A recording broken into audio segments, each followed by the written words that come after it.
Hey everybody, welcome back to IDP Plus Trends. I am at Johnny freaking F1. He is Steve at Average Joe's, AVG Joe's underscore FF. Welcome back to our weekly show. Tonight we are going to drop a mock draft, not Mel Kiper's mock draft, not any experts mock draft, but our own expertise mock draft. We are literally going to go back and forth. This is a two-man draft. We're not going to do any trades. We're just going to pick players as they are in the team's order as it stands right now. Steve, my co-host, Average Joe's underscore FF. How you doing tonight, brother? I'm good, man. We're 2 weeks away from the NFL draft. Like it's almost like Christmas is coming. So I'm excited. There's a lot of good stuff. I'm excited to do this mock draft. I'm excited to kind of see where your thought process is, and obviously how my thought process is. And I'm really looking forward to seeing what the true NFL does in 2 weeks. Yeah, man, it's going to be crazy. I know IDP guys, the website, bunch of analysts that we are on the team. We're going to, watch the draft live. Tune in, stay tuned for that, updates for that event, not only to watch the draft, but watch the picks with us, with our team, and get our reactions to each pick. We have guys covering, individual teams, and we'll give reactions and, fantasy implications for each pick. And that's kind of what we're going to do tonight. We're going to talk about where we think these guys are going to go, give our reaction to it. And then we're going to talk about what it means for their fantasy prowess. If it comes to offensive tackles, we might not have to go, too in depth. We might just mention it, but there are definitely a lot of offensive tackles and linemen who will be picked this upcoming draft. So we will touch on them. They will get picked in our rankings. It's not just all flexes here. So we're going to go through kind of give what we think is an authentic draft based on team needs and the draft order and the players at hand. So with that, I did talk to Steve. I will take the number one overall pick. I'm not going to spend too much time here. I'm going to assume that it's Caleb Williams, what we're all talking about to this point. I think it's unanimous. It's only a matter of time. I do expect him to hit, whether it be, I don't know if it's right off the ground running, but eventually in time. I think this is a top 15 right now, as it is top 15 quarterback in dynasty leagues for me. I'm a little bit hesitant in redraft. He might take a while to hit, but just like Justin Fields there in Chicago, I think he eventually will hit. Dual threat quarterback. He has a nice supporting cast there in Chicago. They bring in Keenan Allen. They have Komet to complement DJ Moore. So I'm excited for Caleb Williams. And actually, on my quarterback rankings, I have him at number 12. I do say top 15. I'll give him a little bit of padding there. I think he can at least hit that margin. But for me, a top 12 right off the bat quarterback is a big vote of confidence. But I do have that in him. He's expected to be the franchise quarterback for a long time. Steve, you got anything to add on Caleb Williams here first overall? It's funny, great minds think alike. I actually have Caleb as my number 12 in Dynasty right now. I almost moved him up, but looking at the list that I had, I'm like, I just can't give it to him yet. I will say this with Caleb Williams. I know there's a lot of, I don't know if there's just people wanting him to fail or they're just expecting some type of bust. I do worry because I do think that Caleb is in a situation that he's so hyped up that he may not ever live up to what people are expecting of him. But I think he's going to be a really good quarterback for years to come. And this is one of the first few times in a long time that a team that is getting the 101 pick actually has a team, especially an offense around him, that will allow him to, succeed. Like you look at Stroud last season. I know he wasn't the 101, but he had some good weapons. Not a lot of weapons that you thought were going to turn out to the way they were, but Caleb's got Keenan Allen, DJ Moore, Cole Kmet, Everett. I mean, he's got a trio in the backfield. Like he's in the best position ever for a rookie quarterback to come in at the 101, because that's not very common, right? Most teams at the 101 are struggling. Now, of course, this is the 101, not from the true Chicago 101 stance. This is from a trade, but man, this is perfect for him. I think it's going to be a great season. Of course, if you're in Dynasty and you have the 101, Caleb should be your guy. Yeah, especially in Superflex. Absolutely. Caleb Williams, we expect him to hit top 12 quarterback right off the bat. A big vote of confidence for him. Steve, who are you going to go with at number 2? So this is something I've been thinking about. Like, with Washington, obviously they need a quarterback. They got rid of Sam Howell. So that is obviously the play they're going to go. Now, there's been all kinds of speculation. Is it Drake Maye? Is it Jayden Daniels? I think based off of what at least from past experience with, their new head coach, I think they're going to go the more traditional route in Drake Maye. I think he is that more prototypical Justin Herbert, talented, big guy, got a good arm, type of player. And I think that's just how it's going to be. I think that's the play for them. I personally would love to see Jayden Daniels in this spot because I like this spot for him personally. And I think as a selfishly as a fantasy aspect, but I think Drake Maye is the quarterback that's going to get drafted here.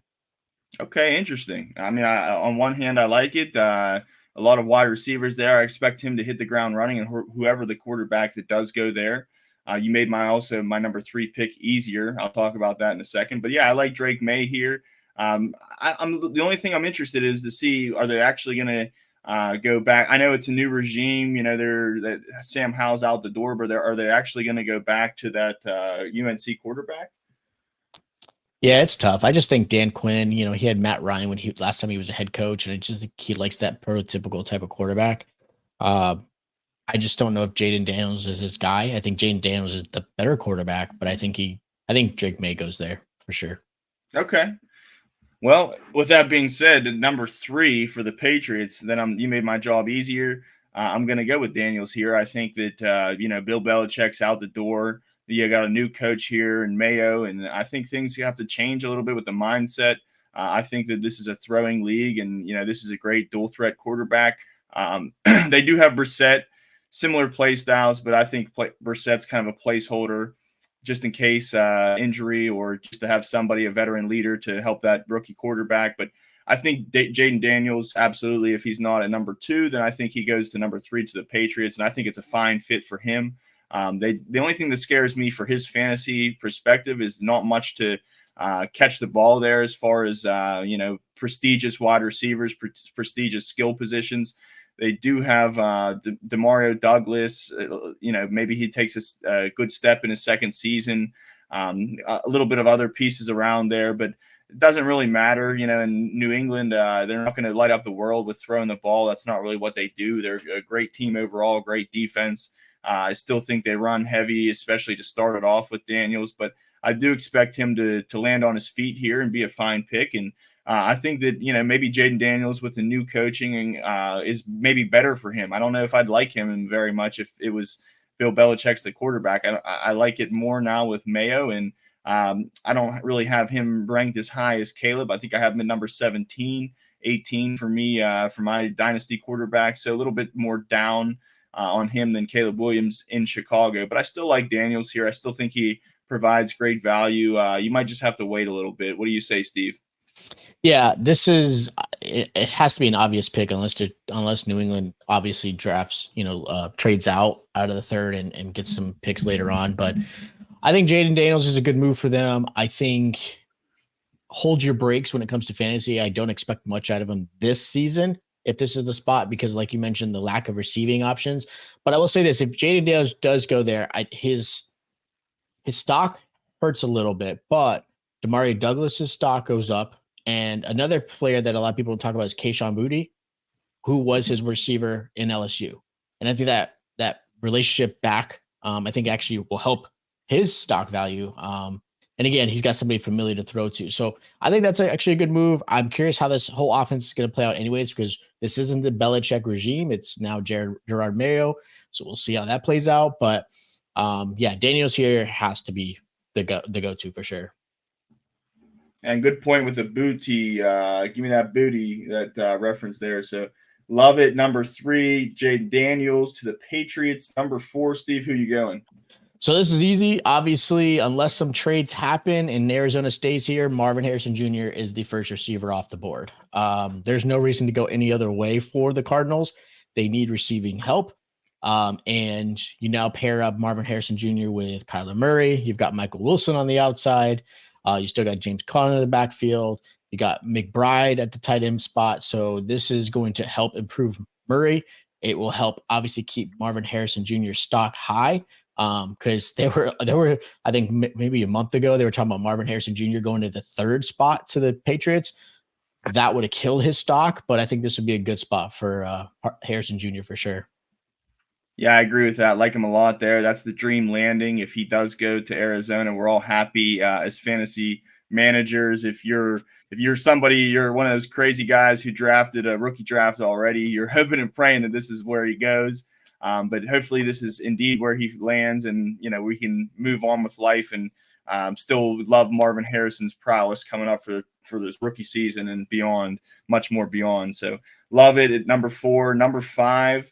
With my pick, I have the Chargers on the board. I think they're going to pick Rome Odunze. I think that they definitely need some help there on offense. A bunch of holes everywhere, but I think they have their quarterback at least for now with Herbert. He doesn't have huge ties to the regime. Now they have Harbaugh.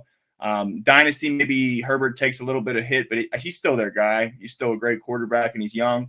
So I think they need to pair him up with a young, top graded wide receiver in Odunze, and I think it's a good fantasy landing spot for him to produce right off the bat. They're going to need to throw the ball. I don't see them being really up and running the ball in many games. So I think game flow is going to be there for the Chargers wide receivers to at least get volume.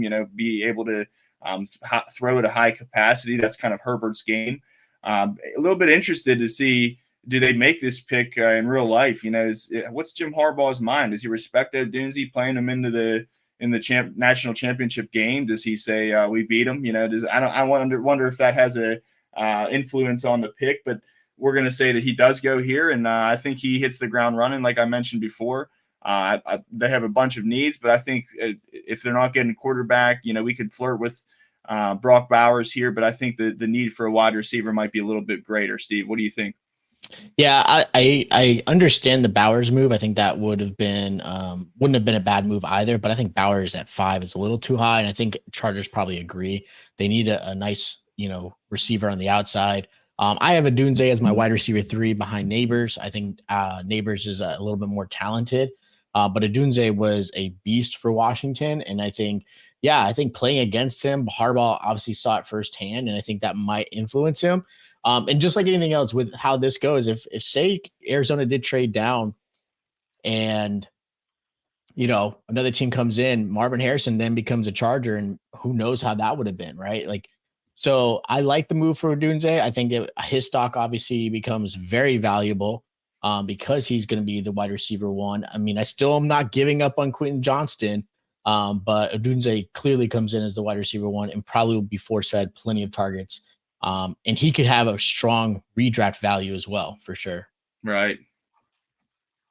Yeah, I like him a lot at 5. Tough to pick him over Nabors there. If there's somebody who's saying maybe the best player on the board, I could see a case for Nabors, who would be a great fit there as well. But I just think that this is a great player off the field too. We've come to know, how hard Rome Odunze works, the passionate leader he is, and I think they need a leader there in LA. And I think this is a young player who they can build around the franchise. And, on offense, like you said, I agree. Don't drop Quentin Johnson. I have respect for him. Think he'll come around, turn it around. Don't drop Josh Palmer just yet. See, maybe the number 3 wide receiver has the value, whether whoever is number 1, 2, and 3 there. I think they all have kind of their own, styles, their own play styles to the game. So there's room for all of them. But I like Odunze here a lot at number 5. Steve, who we going with at number 6 for the Giants? Oh man, so this is a tough one. I've been looking at this one for a while. I'm like, okay, if I'm the Giants, how do I go about this approach? Right? You're not going to get JJ McCarthy. I don't think they go that route. I don't think they're going to go to the quarterback. They put a lot of money in Daniel Jones at this point, so I think they're going to still ride him out. Now I've gone back and forth. Do I really want to go the fun, cool route or the safe route? And for me, if I'm the Giants, I'm going Joe Alt as the safe route. Obviously, not a lot of value when it comes to fantasy, but I will say this. If you can keep your quarterback upright and not hit as many times, give Daniel Jones a chance, that will help his fantasy stock. And then, of course, you've got to be able to open up holes for Devin Singletary, the running back. And the reason I didn't go Nabors, even though I think he would have been a play here, they've got a lot of receivers. I know they're all like 5'2". I get it. All the receivers are about the same height, but give these guys a chance. They never really had a fair shot with Daniel Jones being hurt. I think the safe play is Alt. You got to protect against Micah Parsons. You got to protect against this D line, against, The Eagles, I mean, the defensive linemen and their rivalries, they're just too strong. You got to protect Daniel. Man, I agree with that all day. Yeah, and another big factor too is the loss of Saquon Barkley. He did so much for that offense. Now they're without him. They definitely need somebody to help the run game, help Devin Singletary there out. I like him too. He's a fine running back, RB2, lower tier RB2, but he's no Saquon Barkley, so they definitely need to help him out. And Daniel Jones coming off a big injury. If that is the quarterback, their franchise quarterback, at least give him one more year. They definitely need to protect him too. So I think it's a no-brainer. If I'm the Giants, that's absolutely the route that I'm going. How many times have we seen them take a high-priced wide receiver and just not pan out? And plus, they have so many holes. If you can't protect the quarterback, you really can't throw the ball with much success. So definitely agree there with Alt. Now we move over with my pick, number 7, to the Titans. And this is a tough one. I do think, one way or another, they're not going to be picking here. I think they're going to move down, maybe collect some other picks. They just, I think they've made some moves on offense. I mean, I can't really say they're going to take a wide receiver here. Nabors is still there on our board, but, they had bolstered their roster with Ridley. Maybe Nabors is taken in real life at this point by pick number 7. So that's another factor too. But I don't think that they need him that much. I do think one thing that they need is a lineman, and somebody who's versatile on the line, can kind of play wherever, is ready right now. I think it's J.C. Latham. I think that's the pick that they make here. I know that there might be some other guys, Fuaga, Fautanu, who maybe ranked a little bit higher, but especially Fuaga, I think he's kind of limited to one side. I think Latham, they can kind of move around there.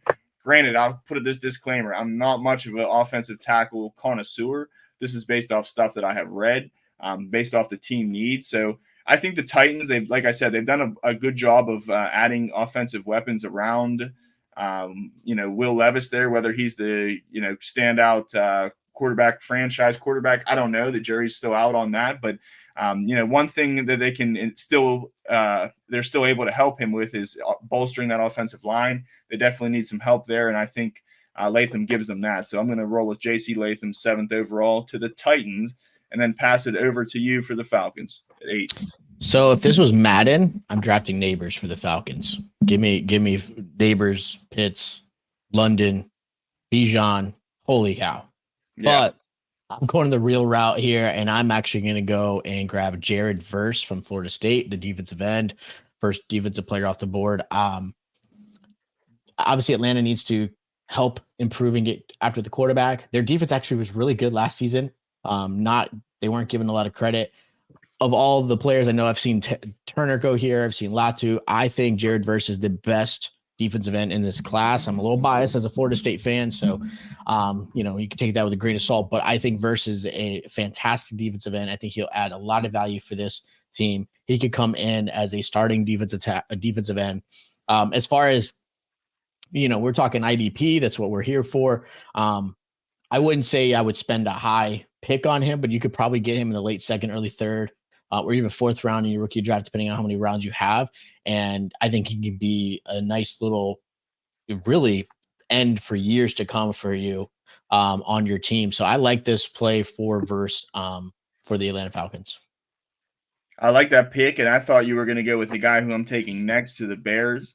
I thought you were going to go with Turner on this one, Dallas Turner. So I think if he gets picked at 8, that it's a no-brainer. I mean, we do have Malik Nabors still on the board, but just based off team need on Chicago, not that they really necessarily have nobody on the line, but to give Montez Sweat a good battering made, opposite side of him, I think it really bolsters that up.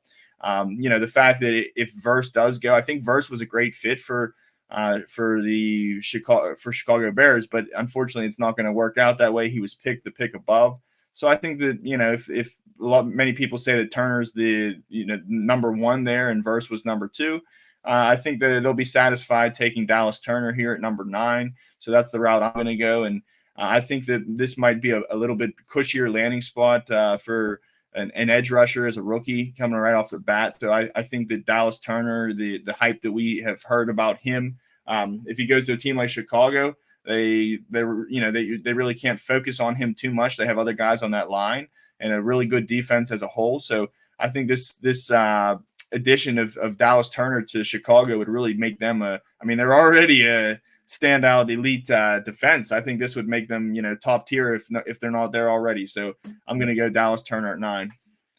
And then we got number 10, Steve. We got the Jets. How about you? Oh, man. So there are many ways the Jets can go, right? Part of it is you got to think about their future, right? You've got Aaron Rodgers at quarterback for maybe a year or two.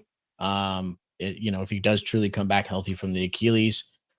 You have other things that this team needs. You need offensive line. You can use another receiver opposite of Garrett Wilson, which is very tempting to put Nabors here to pair up. I'm going to be a little crazy. I'm going to go into this thinking I'm going Bowers at tight end. Okay. Do I see it happening in real life? Absolutely not. I think he does fall a little bit further down. But I'm thinking as a team that, wants to try to score some points, I don't think they go quite Nabors here. I think Bowers is a great option. Give Aaron Rodgers a great tight end, great safety blanket. He'll be open across the middle opposite of, Garrett Wilson, who's going to draw a lot of attention. And you still got a great running back behind you. They picked up Tyron Smith to help block Aaron Rodgers this season. So I know offensive lineman is a future that they need to kind of fulfill, but I think having him there, just at least for this season, I think they're going all in. I like this move for Brock Bowers. I'm going to go Brock Bowers here. You know what? I love it. I love it in the fact that, the Jets, it seems like they've missed on so many tight ends they've taken recently. If you can go back and look at the names, many of them you'll forget about because it's like, wow, that guy was actually on that team, right? But yeah, it's not really a usual suspect landing spot. Not a premier location for tight ends throughout time. But I definitely think this is the other hand to that is to say, hey, we've missed so many times. We took chances on guys second, third, fourth round. This guy is a no-brainer, right? So like we're not going to miss our shot here. So definitely, if that's what it's in their head, then I think Brock Bowers is a very great pick here. Another thing is absolutely, whether it be offensive line, wide receiver, tight end, you got to help out Rodgers. Go for it all this year. We'll see how far that goes. I don't think it's going to pan out. That's just me personally. But definitely Brock Bowers would help that. Hopefully it helps Aaron Rodgers as a check down, somebody to let him get the ball out quick. That's definitely something they're going to need to focus on. So that would be a great landing spot for Brock Bowers at 10 to the Jets. Now turning over to 11, I have the Vikings pick. You know what? I like it here. I'm going to go McCarthy. I know that they have Darnold. I get it. I think it's a placeholder, kind of like Russell Wilson in Pittsburgh. It's just to say at least we have something to hang our hat on, but we can do better. Maybe they don't start McCarthy right away, and that's a little bit a bad taste in my mouth for taking him as a quarterback. But and sometimes those quarterbacks that are backups, like we've seen. Who was that guy for New York Giants that got picked? Was it second, third round a couple years ago? Their backup. A lot of people like them. I forget the name, but I mean, these guys a lot of times get picked as backups. They never really get a shot. So there's a little bit of hesitancy with McCarthy, but I'll tell you what, if Darnold struggles, I don't think it's going to be a long leash for him. If McCarthy's there, if they pick him here at 11, that's what I'm going to pick. I think that he does play, at some point, and right off the bat, he would have a very fruitful landing spot, very fruitful offensive opportunity to make some throws and do some great things with Jefferson and company. They have Hawkinson, who may be ready by week 1, Jordan Addison too. So I think this is a really good landing spot. Maybe that keeps Darnold safe because it kind of helps him out. We saw him be a more than capable backup with the 49ers. So there's promise with Darnold, but I think there's volatility too. So I think they kind of get insurance at this position. They definitely need a quarterback. If they can get the quarterback right, I think things are okay in Minnesota. So I think they double down here or take their chances with McCarthy. Yeah, I think McCarthy there would make the most sense if he does land that far. I do expect a team like Minnesota, Denver, somebody like that to try to move up just to guarantee they get JJ, right? Like, because realistically, McCarthy is the fourth quarterback in this draft. And, if everything goes smooth and they don't have to move up, that's great because they have another pick later on in the draft for the Vikings. But I could see Denver, who I'm going to be picking next, trying to move up because they do need a quarterback. So that's gonna be a nice little fight to see between those two teams, what ends up happening. But if he lands in McCarthy's value will be super strong if he lands in Minnesota because you do have that receiving core. And I think head coach wise, I know people like Sean Payton. I'm not sold on Sean Payton at all. I think he's got a better head coach in Minnesota that could actually help grow McCarthy, and his value that will be the best spot for him for sure. So who you going at 12 here? Well, since you sniped my quarterback, Denver is in a world of hurt because right now the biggest position they need is a quarterback. They do have other needs, and this is a team that has just kind of fallen apart ever since Russell Wilson's gone. They don't have anybody to throw. You're not going to go Malik Nabors here, even though they do need receiver help outside of Cortland Sutton. Even though he's right there and it's tempting. Realistically, there's a couple of ways they could go. For me, I'm actually going to end up going Latu, the edge rusher from UCLA, just to get a little more pressure. Look, you got to add some defensive help here. For him, this is a great spot to land, for him to have some value and again rotate into this defensive line to get after the quarterback. I wouldn't say his value in fantasy is great per se. If he does land in Denver, I think he has better spots other teams.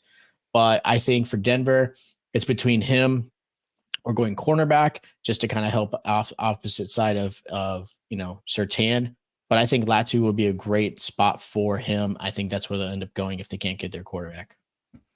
Yeah, I do like that for him. It seems like Denver defensive linemen, offensive linemen, they hit their money there, especially on the defensive side. So I like that pick for him. I think he can be a splash player, maybe somebody who's a little bit inconsistent, maybe not going to show up every week in the box score. But we're also talking about a team that, they can't double him up because they have other, guys who need attention too on that defensive line. So kind of disguise him there. He's not going to be the main guy to block.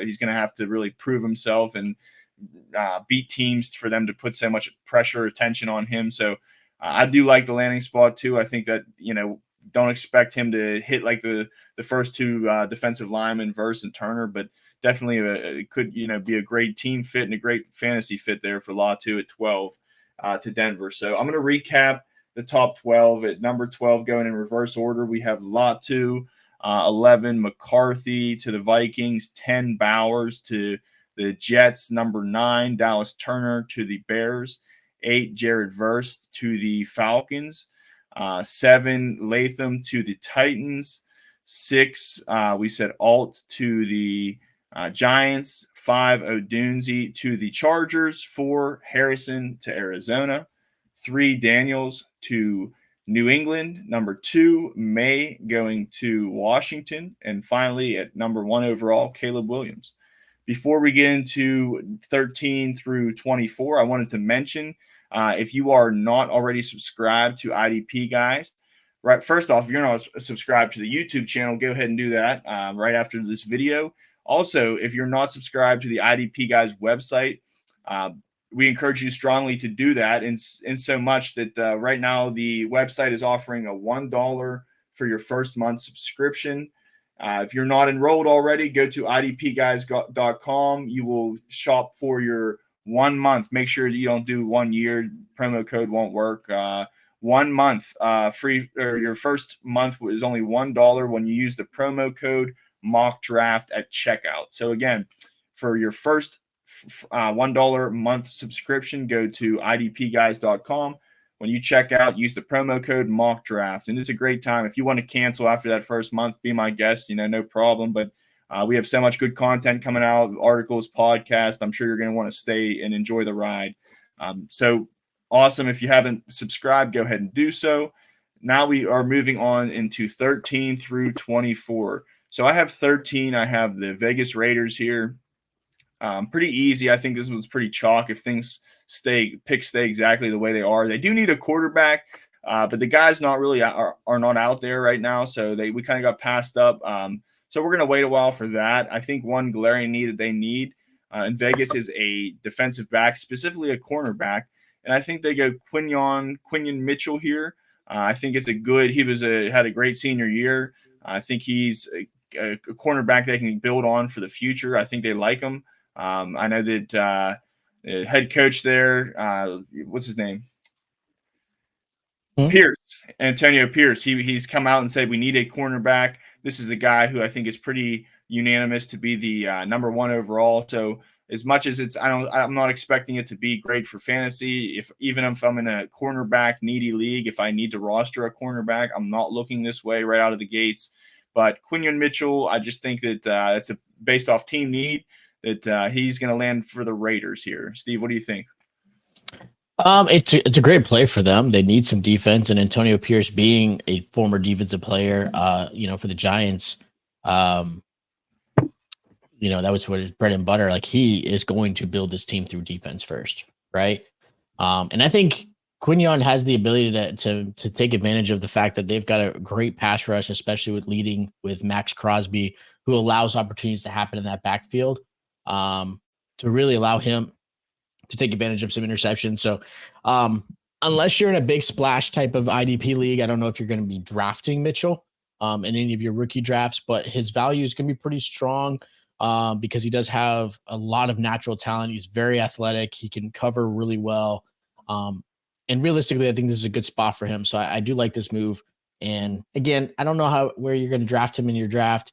I think you could probably pick him up because most people only draft in 3 rounds anyways. Yeah, absolutely. For cornerbacks, it's a volatile position. It's tough to bank on big splash plays. I know when they happen, it's a beautiful thing.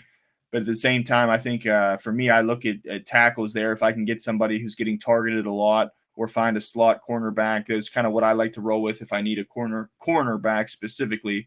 But I think it's a great real-life landing spot. Maybe proves value in fantasy too, in IDP. So Quinyon Mitchell, great prospect. Keep an eye out for him. See how he's doing in OTAs, what kind of role he has. Steve, who you picking at number 14 here to the Saints?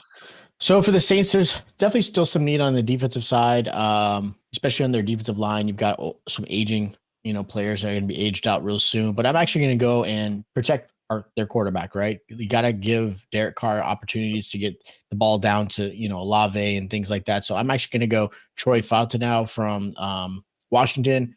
I think he's one of my favorite tackles coming into this league right now as far as a rookie. He's a little bit of an older player, if you want to call it that. I mean, I hate to say that, but he's going to be considered a little bit older player coming into the league. But I do like his ability to, again, great pass blocker. He's got some grit. He's a road grader too when he needs to be. Give Alvin Kamara, Kendrick Miller, some opportunities down the field. So I like him. I think they need to protect Derek Carr. This would be the smart move for them. Yeah, I like the pick too. Definitely bolster the offensive line. Give Carr a good chance here. I'm a little bit bummed you didn't take my boy, the wide receiver, Brian Thomas Jr. I thought that's a good landing spot for him in New Orleans. And since you did not do that, I'm going to take him there for the Colts. They have a solid wide receiver grouping.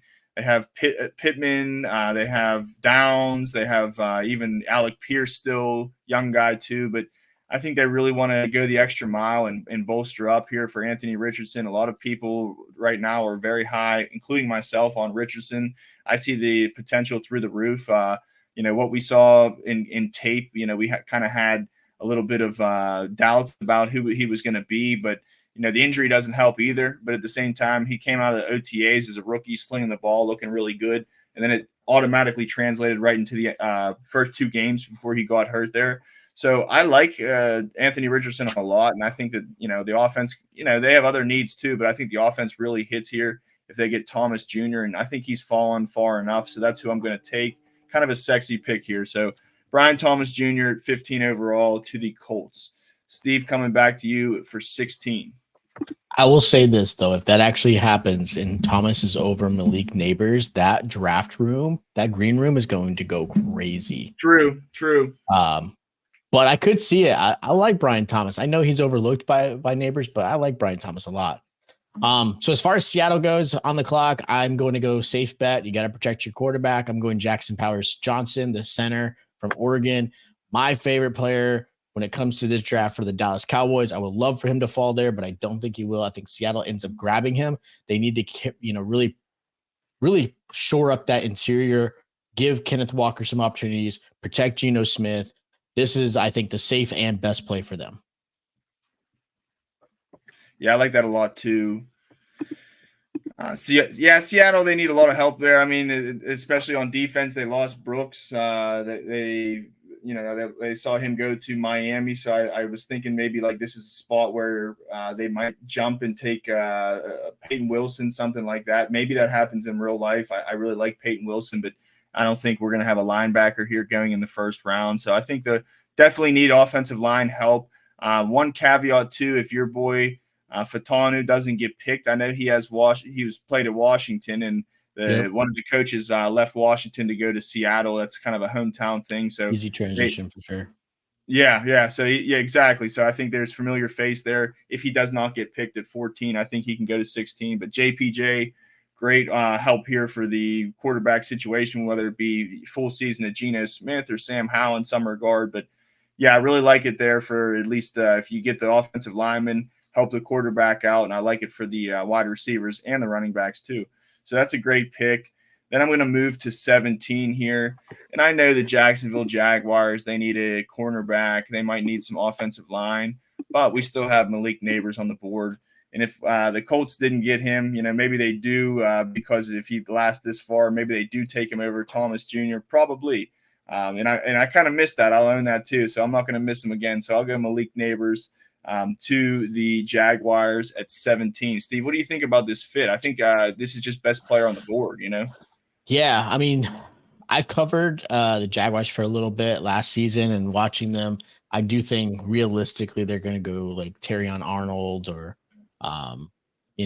maybe Nate Wiggins, because they definitely need some defensive back help. They had struggled last season. That team just fell apart last season because they were starting off strong. But man, if Nabors is there though, you can't pass that talent up. Have Nabors on the outside, Kirk there, right? Then you got Gabe Davis, who I know everyone's bashing him, but he's still a good receiver. Plus, you still got Evan Ingram and Travis Etienne. Trevor Lawrence is going to be QB1 for the rest of his career at that point with those type of players. I mean, that would change a lot. Now, I think if that does happen, Malik Nabors' stock is still strong. Trevor Lawrence is obviously still strong. I think Christian Kirk takes a little bit of a hit, but not enough I would just get rid of him. Gabe Davis would be the one that gets affected for sure. But man, what a pick that would be if that happened. You think he falls that far? There's a chance or no chance in heaven? When you look at this, we're going through this, kind of in like without predicting, because I don't know what you're going to pick. I'm just kind of guessing. You're kind of the same way. Like, when you look at this list and I'm like, okay, well, what teams really need receivers? And going through this, a lot of these teams need a receiver, but a lot of these teams need way more help than a receiver, right? Like a receiver is not going to change necessarily games for you per se, unless you have other things in place, offensive line, quarterback, things like that. So, of those, I mean, it is a good chance. Like if the Chargers don't take Nabors, there's a chance he falls down. Because I don't even know if the Colts take a receiver in the first round. Like there's a chance that he legit could fall down to Jacksonville. That is a concern of mine. Like, I'm obviously I think you and I both are going to be part of the draft show for IDP. I could see both Nabors and, Brian Thomas falling down to a little bit later. I could see them even going further down. Because I think Jacksonville does go defensive back. But yeah, I can see that too. That would be a move for sure. Well, he's off the board. Forget about him now. He's that's it, out of sight, out of mind. So back to you at 18 with the Bengals. So had Nabors fallen that far and you didn't take him, you went defensive back, and the Bengals were up, I think Bengals trade T. Higgins and draft Nabors there. But unfortunately, you grab Nabors. So with Cincy, they are going to need some wide receiver help because they do have to deal with the whole situation there. Because that is a concern. You do need to add some help for them. I'm actually going to go Terrion Arnold though and go cornerback because they do have some aging defensive backs there, and I think they need to help shore up and be able to stop the pass. And that's definitely been something of a concern for them. So I like Arnold here. I think this is a great play for Cincinnati. I could see them going offensive line as well, just to kind of, again, something they've been struggling to do to protect Burrow. Like, he gets hit too many times. So I could see that as a play here, but I think they're going to go defense. I think they go cornerback. But man, if Nabors is down there, you're going to grab Nabors for Cincy, but I think Arnold's a safe play.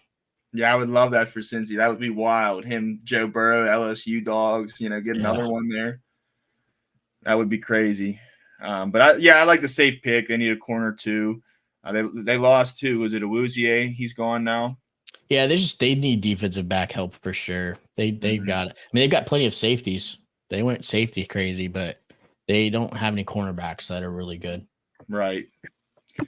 All right, back to me for 19. Now, we know the Rams lost Aaron Donald this offseason. I'm going to go with the pick.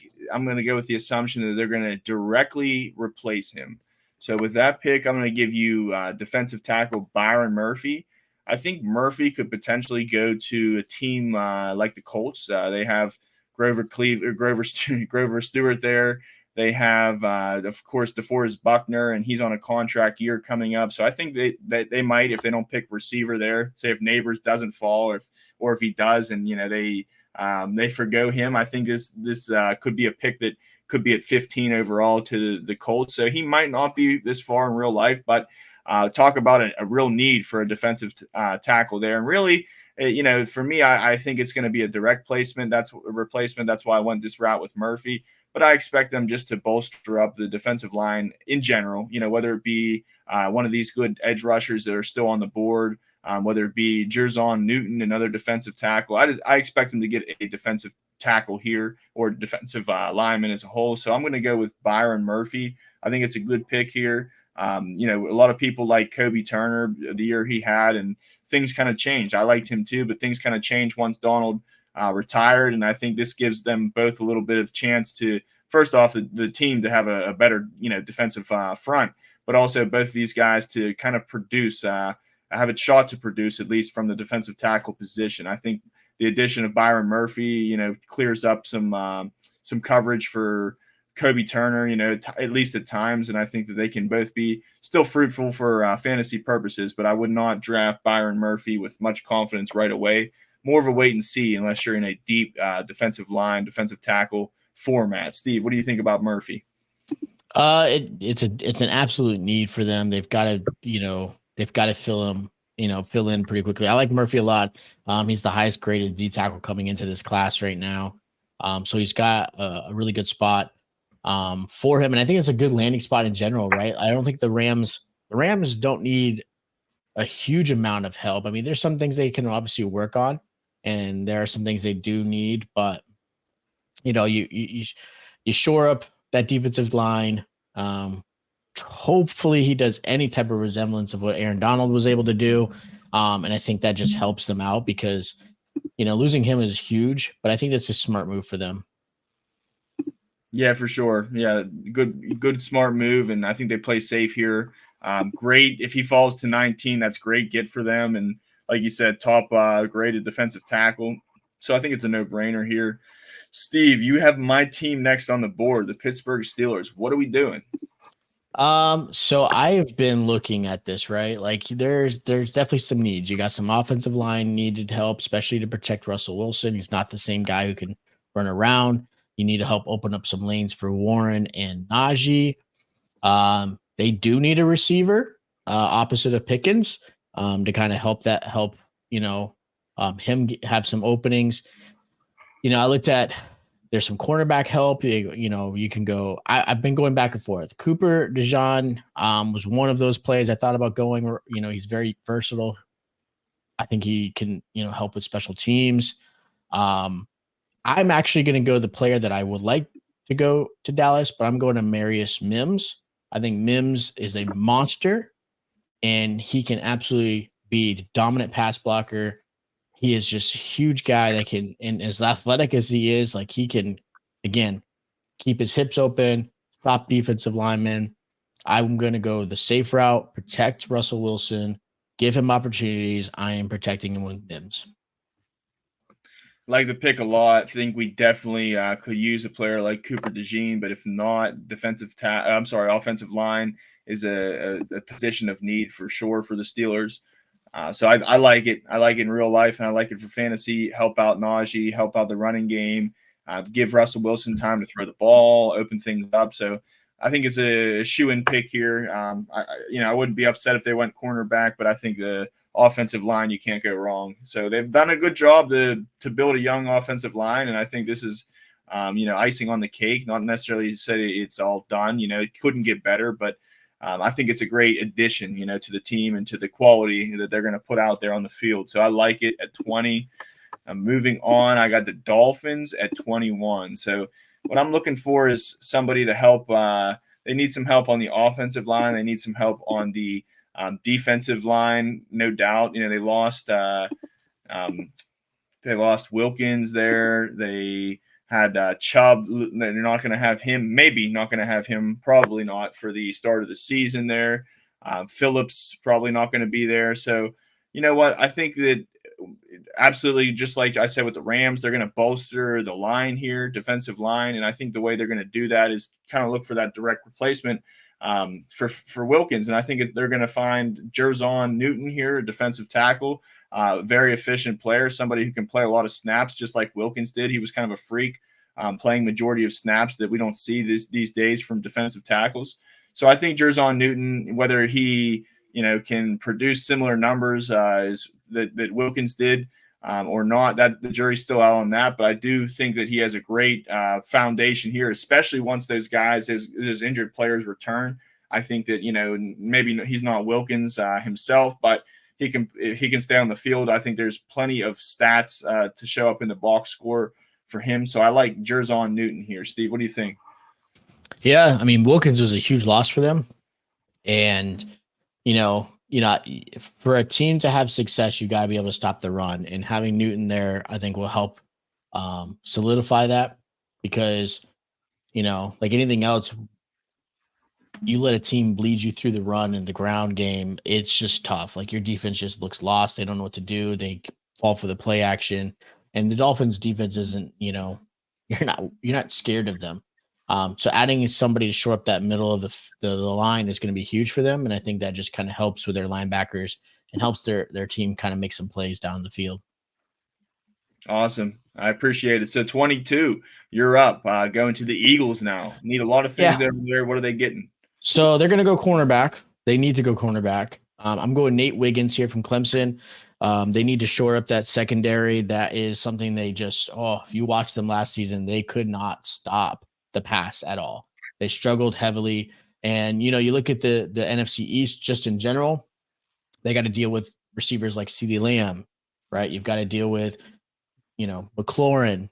You've got to deal with Dotson, Brandon Cooks. Like there's some receivers that they've got to worry about. And, and who knows with some of these rookies, maybe a Nabors falls to the Giants, you never know. So for them, they've got to help really shore up this secondary. They have struggled.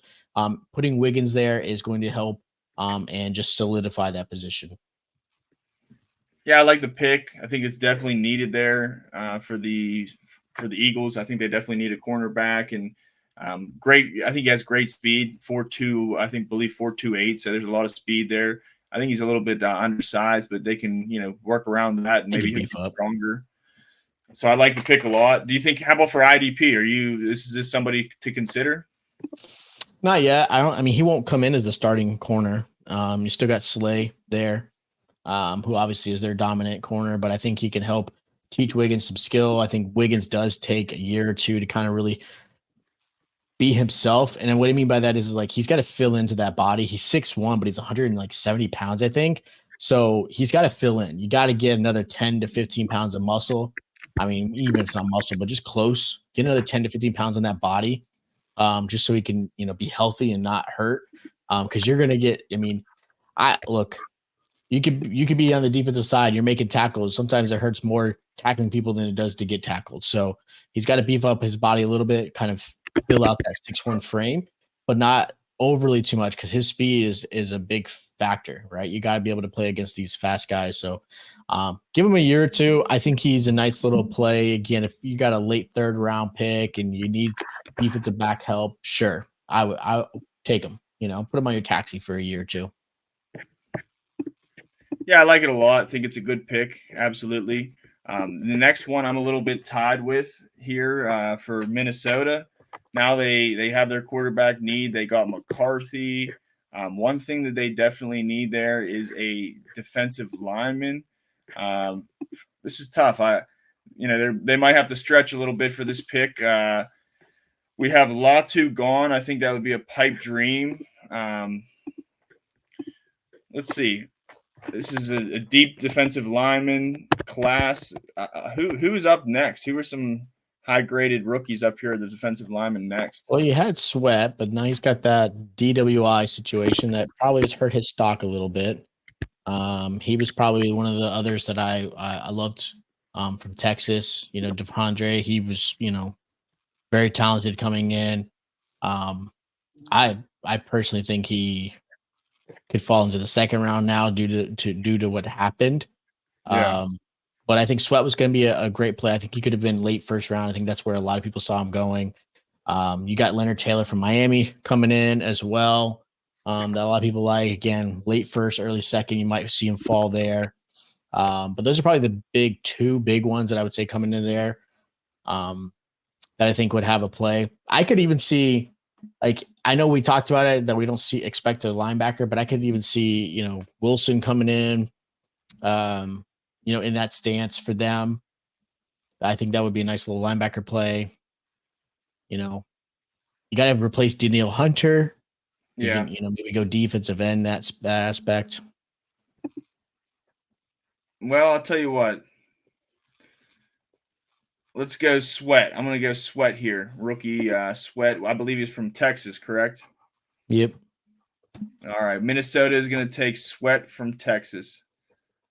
It's a good move. I mean, I know the whole DWI is going to affect him in his draft stock, but you could get him. I think you get him in the second round. I think that's a steal. I think he's going to be a good play. They need to fill that middle of the field anyway. So I think if Minnesota gets Sweat, if they don't have to trade up from the 23rd to move up, I think it's a good play for them for sure. Yeah, I like it too. I think they definitely need to recoup some losses, losing Danielle Hunter. They do bring in from the Texans. What is his name? Jonathan Grenard. Yeah, I'm 100% Bringing sold. Grenard, that's a big help. Helps helps the Sweat a little bit dry up. But I do think that they're going to be looking for another defensive lineman here. So yeah, we're going to go Sweat from Texas, and then I'm going to pass it back over to you for 24 for your Cowboys. So going back and forth on this, I have been struggling as a Cowboy fan. I know who I want, but he's not going to fall. I want Powers Jackson. Powers Johnson. I think he would be the perfect scenario to kind of fill in because we lost our center, but we also lost our left tackle, and I don't want to see Tyler Smith move from guard to tackle. I think Tyler Smith at the guard position was the best spot for him, and that's why he ended up having the season he had.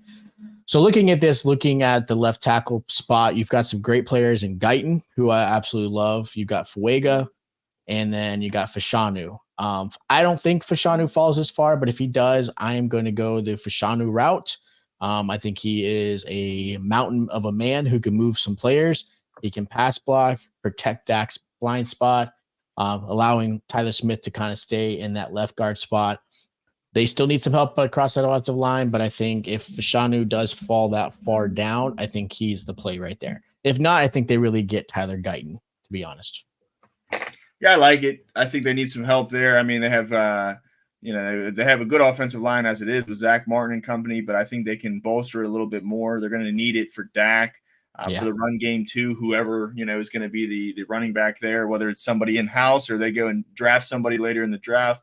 So I definitely think it's a good move. They didn't really make big waves in free agency, so I think this is their chance to kind of recoup some losses and stay strong and let things kind of not change. Really bolster up and let Dak throw the ball what he does well. and buy him some time. So I protect your quarterback. I think it's a great move, no matter what they do after that. It's a good foundation of their team. That's their cornerstone, is their offensive line. So I like it a lot. Now I'm going to go to 25 with the Packers. But before I do that, I'm going to round out the 24 through 12. At 24, you pick Fashanu for Dallas. At 23, we have Sweat going to Minnesota. At 22, we have Wiggins going to Philadelphia. At 21, Newton going to Miami. At 20, Mims going to Pittsburgh. At 19, Murphy going to what team was that? That was the Rams. Chargers. Yeah, the Rams. Oh, yeah, I'm sorry. Rams. 19, Murphy to the Rams. 18, Terrion Arnold to the Bengals. Number 17, Malik Nabors to the Jacksonville Jaguars. 16, JPJ, offensive lineman to Seattle. 15, Brian Thomas Jr. to Indianapolis. 14, Troy Fautanu to the Saints.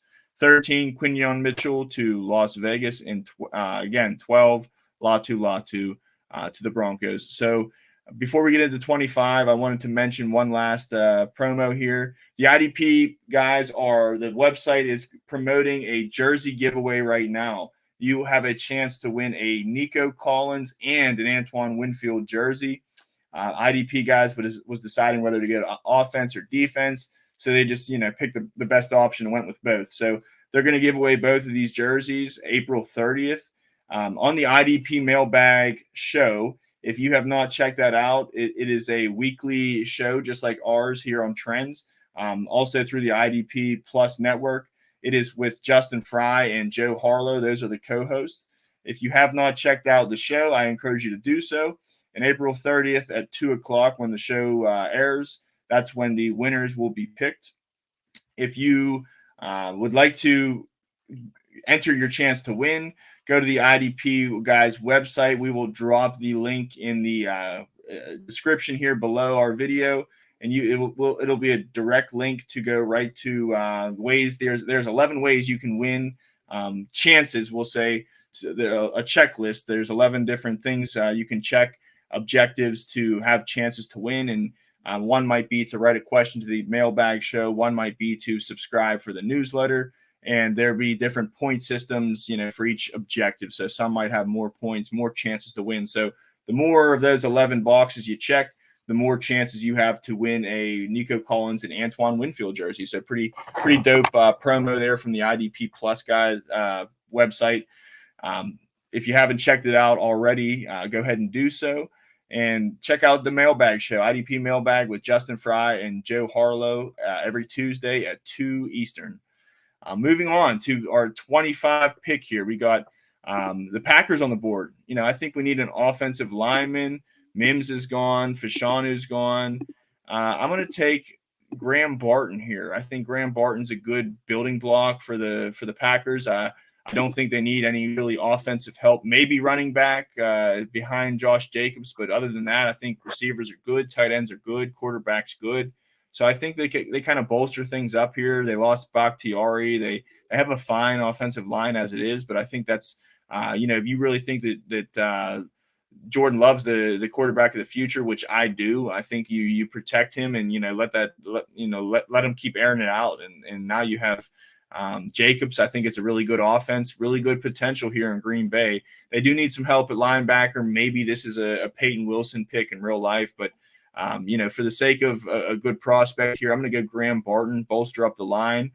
Maybe if somebody else gets hurt, injury happens, it's not a huge need. They can get by with what they have, but I think, drafting a guy like Barton, it's definitely going to help them have insurance there. And I think that this is a good offense and, helps every skill position around them, especially Love. So I think that's the route they're going to go here.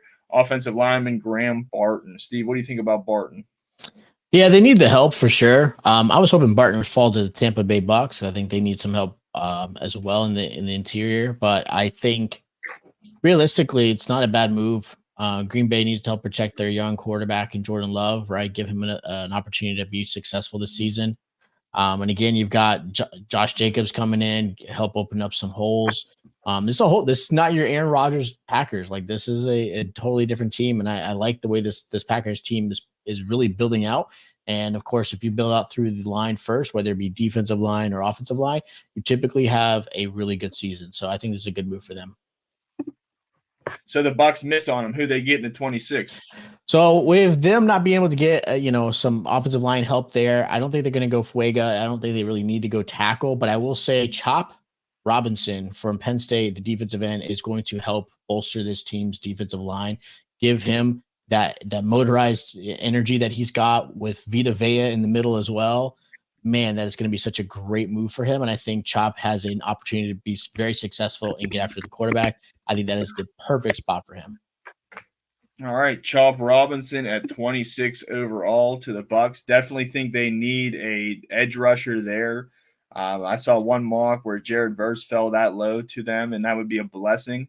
But I don't think that's the case. I think that's a really good pick and a big need for Tampa Bay, so I like that. I think this is an opportunity where, if whatever defensive lineman goes to the Buccaneers, I think there's an immediate chance for fantasy appeal. Steve, you agree with that? Yeah, I think his value is going to be really strong if he lands in a team like Tampa, right? I think him going there, I think even Arizona, who's next, I think going there would be strong for him. I think very little competition that he has to deal with has pretty much instant startability when it comes to his rookie season. And he shows that he can do it. Like, he has the ability. I mean, he's not going to have a 10-sack season. Well, we don't expect that to happen, but he has the ability to really start off strong, and he would be someone of value that you would be drafting in your IDP league for sure. Yeah, absolutely. Absolutely. Opportunity to grow there. So I like Chop Robinson a lot. Great pick in real life and perhaps for fantasy too. There's definitely a void there, even though he's not a top 12 pick like Verse and Turner. Definitely would be a great landing spot to do some damage there right off the gate. So like Chop Robinson, and now it's back to me at 27. So we got the Cardinals on the clock. They already got Marvin Harrison. So two big holes they have there is cornerback and edge. And you know what? I think I'm just going to take the best available, and I think that would be wise for the Cardinals here. I'm going to take Cooper Dejean. He didn't go yet. I think it's somebody who can return the ball too. They lost some guys who returned, and I think whether it's you're counting on him in the return game or not, I think he'll be a great cornerback, a great fit for their defense, and I like Cooper Dejean here. I don't think he falls any further. Steve, what do you think? No, I think if Arizona doesn't take him and Buffalo had not traded Diggs, I think Cooper Dejean would have been helpful, especially with that Buffalo defense pretty much losing everybody in that back end. But it helps the Cardinals out for sure, because they really haven't been defensive relevant. I mean, Buda Baker? It's probably the only defensive player you're really drafting when it comes to fantasy. So they haven't had anybody that had that type of value. And I think Cooper, and again, like we had talked about a few shows ago with the whole change to the kickoff return, if Cooper does end up doing punt returns, kick returns, whatever, and you're a league that has points for that, I think his value is only even higher. So I think it's a great opportunity for him. I think it's a good spot for him, and especially to learn from some defensive backs, especially like Buda, to kind of increase his and really improve his game for sure. Yeah, I like it a lot. Love it for IDP. I will take him over all these cornerbacks listed in IDP so far. IDP is a crazy world. You don't have to be, big draft investment to be an IDP hit. But I do think Cooper Dejean, I'm excited to see, him in action. I do think he has potential. If you're in a cornerback league, I think this is the rookie that you really focus on, especially if he goes to a team like Arizona. So I like it a lot as well. And definitely somebody who can do damage in the return yard. Not many cornerbacks, not many defensive backs out there who return. So he's kind of an outlier at that position, can kind of we've seen volatility from the defensive back position. So to have a little bit of advantage there, in the return game, makes me feel a little bit safer right off the bat with Cooper Dejean. So I like him. I think, on the field, rookies get picked on. So, hey, pick on him. Like let him rack up tackles too, right? That don't hurt in IDP. That only helps. So like Cooper Dejean a lot. Now we're moving on to your Bills. They didn't get Cooper Dejean here at 28. So who are they going to get, Steve? So for me, they got to go wide receiver, right? You don't have Gabe Davis. You don't have Stephon Diggs. You're left with, Khalil Shakir, Mac Hollins, shorter. Like there's nobody you're really impressed with. So for me, I'm going Adonai Mitchell. I think he is the better receiver over Xavier Worthy. I have also seen Brian Thomas in other mock drafts, him falling this far. But I think AD Mitchell is in the perfect spot. Good size, 6'2". He's fast too. I think he's a 4.34, 4.35 kind of guy. Give him Josh Allen as his quarterback, man, he instantly moves up in fantasy drafts for sure, just because of his landing spot and his quarterback. AD Mitchell is my guy. Okay, I like it a lot. I think he'll hit the ground running. And that makes my pick a little bit tougher because I would have loved to pick him there for Detroit at 29, but that I cannot do that now. So if I can't, you know what, I'm going to take the next, I think, top wide receiver here in Worthy. I think that, you know, a lot of teams were looking at him to go to Kansas City. Now they have, you know, Rashee Rice with whatever goes on there. Maybe he, you know, if he falls, they still do take him. But I think Detroit, they might have other needs too. You know, I think they have a young defensive backing group. I know they have Branch there. He plays in the slot. Maybe they need a cornerback help there. That may be a route that they go. But I definitely, for excitement, for the sake of the game and the sake of viewers and listeners, I'm going to make it a sexier pick here. So I'm going to go with Worthy to Detroit. I think it's a automatic number 2 wide receiver there. I'm not really too high on Jameson Williams. I don't know if he'll ever turn the corner. I'm not really waiting around for that. More of a hold for me in Dynasty. It doesn't mean I'm dropping him, but yeah, he's a hold. You got to just hold on and hope that he does hit. Hope that another, you know, wide receiver doesn't go there, but I do think that it would benefit them. They're very close to, you know, putting all the pieces together, and I think having another wide receiver to take some pressure off St. Brown is definitely a help there. So I think Worthy to the Lions would be a great real life pick, and also great for as far as a rookie, you know, have a chance to be a home run hitter and do some damage there, and on a team that throws a lot. So I know there's a lot of targets around him, a lot of target hogs. They have good tight ends, you know, they have good wide receivers and good running backs too. But I do think there's room. You know, you're not counting on a burner to get you 7 to 8 catches a game. You're counting on that 2 or 3 catches and the one that is a home run. So, you know, I think there'll be good flashes here if Worthy lands in Detroit, and I think they need a wide receiver. So Worthy at 29, and then we're going back to you for 30 with the Ravens, Steve. So going back and forth in this, I could have gone a couple of different routes. I almost wanted to go wide receiver here as well. I think Worthy would have been a nice one, or even Lad McConkey. I'm going to go to the safe route, and I'm actually going to end up going and grabbing Fuaga from Oregon State. Give me an offensive lineman to help again shore up this line, help protect Lamar, give the ability to help open up holes for Derrick Henry and Keaton Mitchell. I think that's the safe play. You almost consider Tyler Nubin from Minnesota, the safety, but I'm going to go and grab Fuaga. Yeah, I like it. I like Fuaga. Good offensive move, good bolster there. Definitely would be a good get, you know, as far as ADP and value right now. He's higher in the rankings, so this would be a good fall. You know, go get him right now. So I like the pick. I think it's a smart move, and you know, I wouldn't be surprised if that's the route that they go, offensive line. So I like it. You know, Ravens, they need an offensive line help there. They might need some cornerback help too, but really all the good cornerbacks have gone. So I think that's really plausible and would be a great get here for the Ravens. Moving on to me at 31. This is tough. I got the 49ers. I think they need some offensive tackle help. They need some wide receiver help, maybe some cornerback help. I think the big two are the line and cornerback. But for me, I'm going to go with Kingsley Saumataia from BYU. I think that he's a quirky guy. He's a big personality. You know, he put himself on the map through the combine process, and he's also Penei Sewell's cousin. So that I think he comes from a good bloodline there, and you see what the Sewells have done in the NFL. I think, you know, with the good coaching here, a good team, this is the final piece they need on that offensive line. There's some other good guys out there that haven't been taken yet, but I think Kingsley right here is a great fit. West Coast guy, he stays on the West Coast, and I think it's a great move for all the skill positions to Brock Purdy, and you know, only helping the offensive line is helping everyone around them. So Maybe a little bit of stretch here, but I think this is a guy that could be a possible get for the 49ers. Yeah, I mean, you guys shore up that line again. Give Brock Purdy opportunities to protect himself, and I don't think it's a bad move at all. I think it's a smart thing to do. This offensive line class is so good. I mean, to get it, some possible starting tackle at 31 is just kind of unheard of. Right. And there's still some good tackles that are left in this class that you can get in the second round. So, yeah, you always got to protect your quarterback.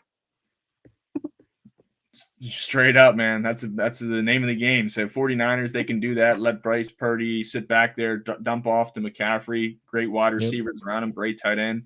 I think it's a great fit for all parties. And man, they're a darn good team already. So this really could make them, OP. So 31, we got 49ers. They're going to take Saumataia, and then the last pick back to you, Steve, with the Chiefs, who changes every day. Who are the Chiefs going to pick today? So last pick of the first round, they could easily go offensive line. They could go cornerback. You still got Kool-Aid out there, and you have the ability to, kind of replace Snead because they've got to deal with that. But let's get real. They need wide receiver help, right? Like, you got obviously Hollywood Brown is a big move. Rashee Rice, I still think is going to play this season and still have dynasty value, but obviously there's the whole legality issues that you're going to deal with, possibly 2 to 4 game suspension, right? That's kind of what we're expecting. With that said, I think even if Rashee Rice didn't have the legality issues, I think there's a good chance they go and grab receiver anyways. And I'm actually going to go Keon Coleman from Florida State. I know he kind of got forgotten about because he didn't really show up really well when it came to the 40. He's a big guy. He doesn't show a lot of separation. But watching him I watched a lot of film as a Florida State fan. I watched a lot of him last season. And yeah, he may not be the guy who's going to separate from every defensive back, but man, he is just a baller. Like, he just is consistent. I think of him like, we look at Puka Nacua last season. He was not somebody who wowed you, but Puka Nacua just was a great receiver who knows how to get open. And that's something that Keon can do. He knows how to get open. He doesn't beat you with speed, but he's also a red zone threat. Add him and pair him with Hollywood Brown, Rashee Rice, Travis Kelce. I'm going Keon Coleman. I'm going to go a little crazy here. I think he will be the 32nd pick. Now, let's say that Rice is not suspended, or only misses 2 games. Does that, whoever the rookie wide receiver that lands, whether it be round 1, round 7, anywhere in between, do you think that there's room for them to have immediate value with 3 wide receivers there? I think it's possible. This is how I feel like when it comes to the Chiefs. When it was Tyreek Hill in the past, that offense was very 1-2. It was Kelce Hill. Things have changed since Tyreek's been gone. You look at this way this offense plays, and Andy Reid does a great job. And especially since you have to understand, Eric Bieniemy was their offensive coordinator for the long time, and now he's gone.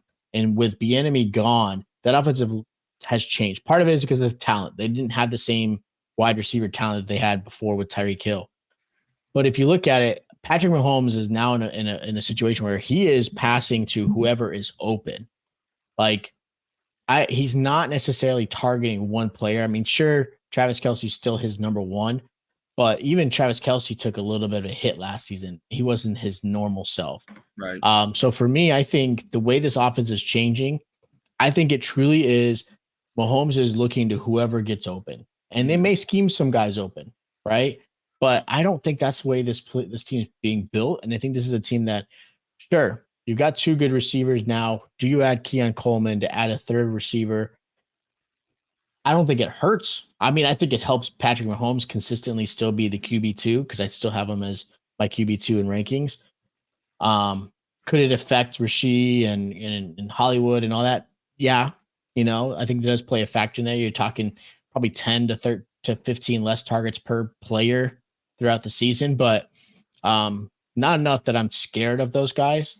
I'd still play them, but I'm thinking as a dream scenario, if I'm a team that's trying to repeat for the 3rd time, let's get some offensive power. I mean, they do need to go defensive back. I think whoever falls there, if you can, if a cornerback does fall that far that they're really high on, they're going that route. I don't think they go receiver. Just because this class is so deep, you could still get, I think you could get McCarthy late in the second round and still be freaking happy with it, So I don't think it's a need, but I think whoever falls at that spot in the cornerback position may be the guy. But I think at this point, looking at what was available, I like Kool-Aid, but I think I'd rather go Keon. I mean, yeah, I think he'll be a diamond in the rough. You don't exactly have to run a 4.42 to, be a good NFL player. Like you said with Puka, I like that angle. I like the, shot in the dark. Not a lot of people are probably thinking that. And, being paired up with Mahomes is a good problem to have. So definitely would be a good landing spot. You said this guy's good in the red zone too, right? He's a go up and get it type of receiver. Oh, he's a big dude. He's 6'6". He's a monster. And, I bring up the Puka thing because I saw there was I think a workout video just recently posted that it was on my timeline, and it was, it was Puka, and then it was Cup. They were both doing like agility movements, and you can tell. I mean, you can absolutely tell the difference between Cup and Nakua. Like they're totally two different type of receivers. Cup is very athletic. You can see his movement. His hips are loose. His hips, I mean, it's just totally different. Nakua, a little bit tighter, not as quick, but that doesn't, sometimes you don't need that. Like that's not the type of player he is. He's very aware of his space. He knows where to get open. Like that's the receiver, and that's okay. You don't have to be that quick witted and quick twitch type of player. And, and I think that's kind of the same thing with Keon. I think with Keon, I think he's that type of player. He doesn't necessarily need to burn you, but he can get open. Yeah, good fit there then. I like it. He has a chance to catch some touchdowns. They need some touchdown receivers there. So I like it. I think it's a good pick. And, every day it seems like there's a new wide receiver for the Chiefs and mocks. But I think Keon Coleman would be a great fit. And I like the vote of confidence in him, too. I think he'll be a good player. You talk him up, and you got a chance to watch him. So I respect that. And I think good things are in the fold for Keon Coleman as well. Yeah, I mean, secretly, I would love for him to fall to Dallas in the second, but I think Dallas ends up going. I think they end up going linebacker or running back. Like, I could see them going, Braylon or Jonathan Brooks or something like that, or maybe Peyton, Wilson or Edrin Cooper, something like that. I don't think they go receiver. I mean, you still got Brandon Cooks and Lamb, so you don't have to. And I'm a big believer in Tolbert. I still want Tolbert to shine. Mm-hmm. So, Boy, if this is round 1, round 2 and 3 are going to have some, real nice diamonds in the rough, late round picks. Yeah, I like this class. This class is very strong. This is gonna be one of my like favorites. Like, I watched all these drafts. Like, I'm actually looking forward to like, okay, who's going to the 3rd, 4th round? Because I still think there's gonna be some really talented players. Definitely. We talked so much about the first round. Maybe, like speaking of Puka last year, it seems like there's diamonds in the rough every round, even 1 to 7. So this is just our look of who we think, if we're the GMs of these teams, where people were going to land. So hope you enjoyed the mock draft we laid out for you tonight.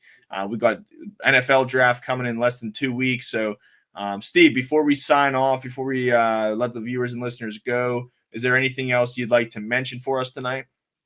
Again, just make sure you guys are signed up for, IDP Plus. Make sure you guys are subscribed. We've got some great articles. I've been writing some articles for IDP Plus. Obviously, this podcast here. Johnny's on a couple other podcasts. Like, he's doing great work. The giveaway, make sure you guys absolutely just do every entry. There's no money. It doesn't cost you anything. Do every entry possible. Sign up. Try to get one of those jerseys for free. And again, make sure you guys just subscribe, because we're going to have a great show coming up for the draft. Again, follow me if you guys want some other fantasy football content. Again, you can follow me here. Obviously through IDP, obviously Average Joe's _FF. You can follow me there on X, and pretty much any social out there, to help you give you some other advice as well. Dope. Well, thank yous to Steve for co-hosting with me tonight. Hope you enjoyed the show. We will see you next week on IDP Plus Trends. In the meantime, enjoy the off season. Enjoy your last 2 weeks before the draft, because from there on it gets real busy, after that. So pleasure tonight, Steve. Thank you very much, and have a good night.